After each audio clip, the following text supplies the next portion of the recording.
Welcome to the Slop Temple. We pray this video helps. You start by connecting your controller.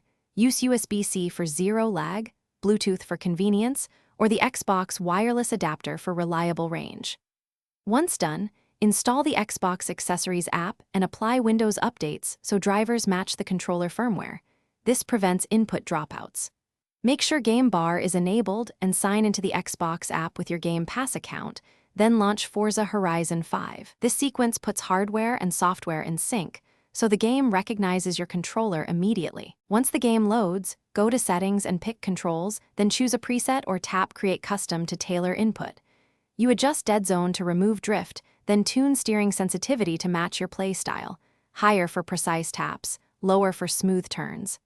Try changes quickly in free roam or playground so you feel the difference.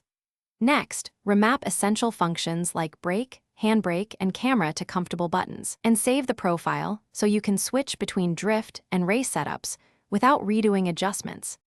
To finish, optimize for low latency.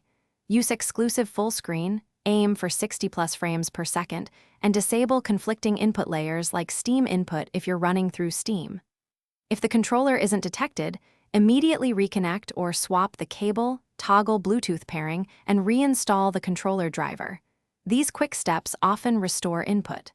If problems persist, reboot or repair the Xbox wireless adapter and update firmware in the Xbox Accessories app. This single update resolves many erratic button or stick behaviors. Thanks for watching. Consider subscribing if we helped you.